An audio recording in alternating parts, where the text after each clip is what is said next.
Hello, welcome to the Managing Drought in the Southern Plains webinar series. Today's briefing is an update on the drought status and conditions and outlook across the region.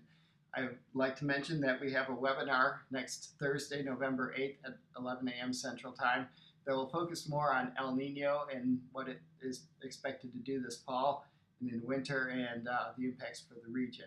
Please join us. You can go to our website, southernclimate.org, if you would like to register to get more information on that webinar.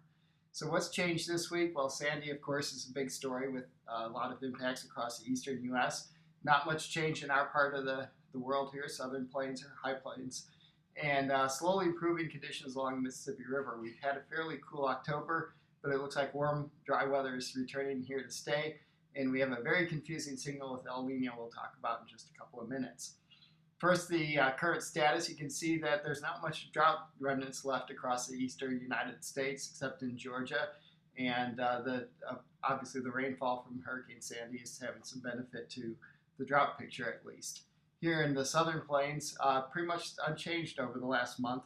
There has been a little bit of improvement along the Mississippi River area in eastern Arkansas, but largely the conditions are pretty much the same as they looked about a month ago, but at least they're not getting worse.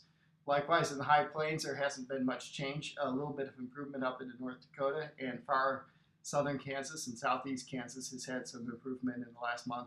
But the core of that D4 area, centered mostly on Nebraska and Kansas, is pretty much what it looked like a month ago.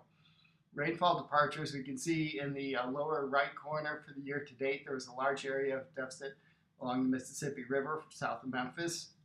And in 6 months, the last 6 months, it's not showing up as much. So we're seeing some improvement there, but a lot of red still in the middle of the country. And of course, a lot of rain in the northeast associated with the hurricane. The next 5 days, we can see more rainfall just kind of around that drought region. North Dakota looks like it's going to get some, Texas and eastward from there. And the red contours in the upper right there on that map shows warm weather coming back in. And also into the following week, it looks like this warm weather is going to be here to stay with this large area of above normal temperatures across the western 2/3 of the country, really, and not a whole lot of opportunity for rainfall. Looking into the November, December, January timeframe, pretty much a similar pattern. Warm conditions expected across the western U.S. Not a lot of strong signal on precipitation. A little bit dry in parts of the region and a little bit wet along the East Coast.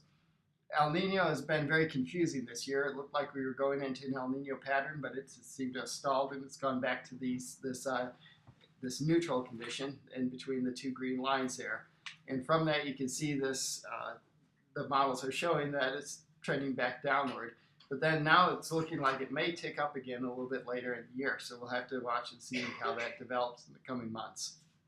When we look further out here at what that means for the drought, we can see that there's pretty much persistence across most of this region, a little bit of improvement in the north, and some continued improvement to maybe take out the rest of the remnants of drought in the eastern U.S. So hopeful signal for some parts, but not much prospect for improvement around here. We have several resources. We now have these videos posted directly on the SCIP website, southernclimate.org. And you can go there to register for the webinar next week as well if you're not already on our distribution list. We also have a newly designed US Drought portal on drought.gov. We encourage you to visit that as well as a number of other resources. Please contact us.